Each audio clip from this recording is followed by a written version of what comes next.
ஸ்ரீ குருப்யோ நம ஹரிஹி ஓம். எல்லாருக்கும் நமஸ்காரம். ஸ்ரீ சங்கராச்சாரியருடைய அத்வைத பஞ்சரத்னம் இல்லைனா ஆத்ம பஞ்சகம் என்கின்ற பிரசித்தமான ஸ்தோத்திரம் தான் இன்னைக்கு அனுபவிக்க போகிறோம். தலைப்பு சொல்கிற மாதிரியே பஞ்சரத்னம், 5 ரத்னங்கள். ஓரோ ஸ்லோகமும் ஓரோ ரத்னம் நம்மளுடைய வாழ்க்கைக்கு ரொம்ப உதவி பண்ணக்கூடிய ஸ்தோத்திரமாக அமைஞ்சிருக்கு. ஓரோ ஸ்லோகமும் ஓரோரோ மோரல் சொல்லக்கூடியதாக இருக்குது. அதில் முதல் ஸ்லோகம் இன்றைக்கி அனுபவிக்கலாம். இப்படி தினசரி ஓரோரோ ஸ்லோகமாக அனுபவிக்கலாம் அப்படின்னு சங்கல்பம். முதல் ஸ்லோகம். நாஹம் தேஹோ நேந்திரியாண்யந்தரங்கஹ நாஹங்காரஹ பிராணவர்கோ ந புத்திஹ தாராபத்யக்ஷேத்ரவித்தாதிதூரஹ சாக்ஷி நித்யஹ பிரத்யகாத்மா சிவோஹம். அஹம் தேஹா ந, நான் ஷரீரம் கிடையாது. இந்திரியாணி ந, இந்திரியங்களும் கிடையாது. அந்தரங்கஹா ந, மனசும் கிடையாது. அகங்காரஹா ந, அகங்காரமும் கிடையாது. பிராணவர்கஹா ந, பிராணனும் அல்ல. புத்திஹி ந, புத்தியும் அல்ல. அப்புறமோ பின்ன யார் நான் அப்படிங்கிற ஒரு கேள்வி வரும்லவா. நான் அப்படிங்கிறது சிவஹா அகம் சிவோகம் அப்படின்னு சொல்கிறார். எப்பேற்பட்ட சிவனாம்? தாராபத்திய க்ஷேத்திர வித்தாதி தூரஹா, பந்தங்களுக்கும் ஸ்வத்துக்கும் அதீதனான,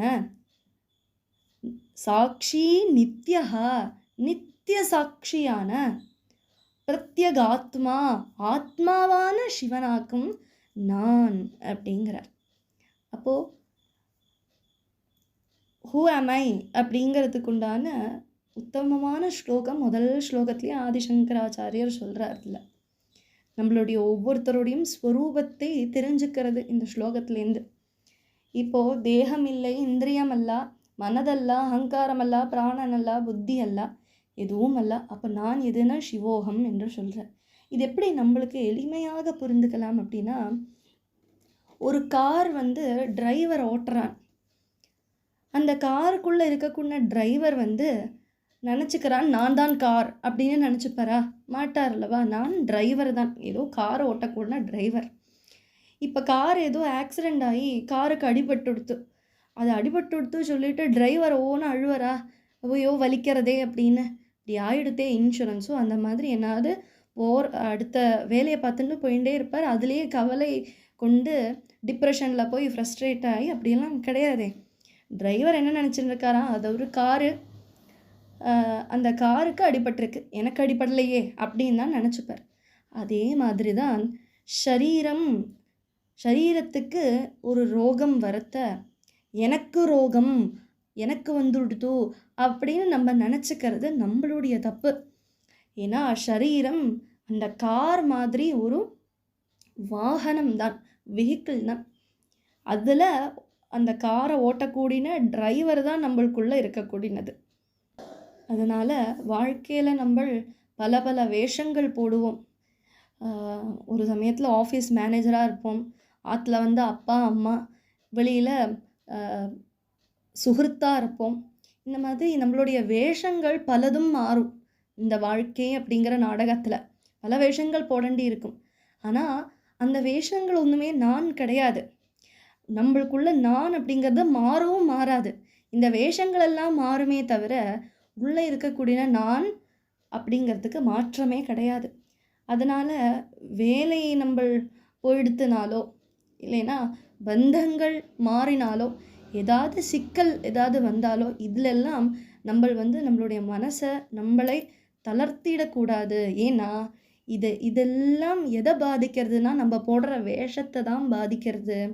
அதுக்கெல்லாம் சாட்சியாக நிற்கக்கூடிய சைதன்யம் அல்லவா நான் அப்படிங்கிற புரிதலோட அந்த கஷ்ட நஷ்டங்களை எல்லாம் தவிர்த்து இந்த ஞானத்தை மனதில் வச்சுண்டு தைரியமாக உத்தரேது ஆத்மனாத்மானம், நம்மளை உத்தாரணம் பண்ணிக்கணும் அப்படின்னு சொல்கிறது.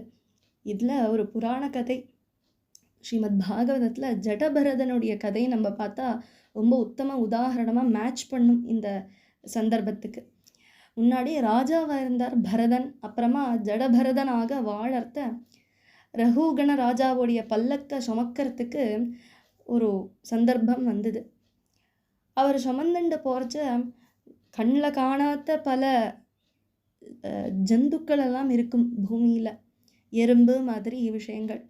அதையெல்லாம் மிதிச்சுட்டு போகிறோமோ அப்படின்னு தாவி தாவி அந்த பல்லக்கை வச்சுட்டு நடந்தார். அந்த தாவறதில் அந்த குதிக்கிறார்லவா, அந்த குதிக்கிறதுனால அந்த பல்லக்கு அந்த பக்கம் இந்த பக்கம் ஆடுறது. இதனால ராஜாவுக்கு கோபம் வந்து திட்டுறார். அப்பொழுது பரதன் பதில் சொல்கிறது இதுதான். என்னது? பல்லக்கு சுமக்கிறது என்னுடைய சரீரமாக்கும், அந்த பாரத்தை தாங்கிறதோ என்னுடைய தோள்பட்டை. இதில் நான் அப்படிங்கிறது எங்கேயுமே இல்லையே அப்படின்னு சொன்னதும், இதை கேட்டதும் ராஜா சாஷ்டாங்கமாக நமஸ்காரம் பண்ணுறார் பரதனுடைய பாதங்களில் விழுந்து. அந்த ஞானம் நம்ம எல்லாருக்கும் கிடைக்கட்டும் அப்படின்னு பிரார்த்தனை பண்ணி பூர்த்தி பண்ணிக்கிறேன். ஸ்ரீ குருப்யோ நமஹ. ஹரிஹி ஓம்.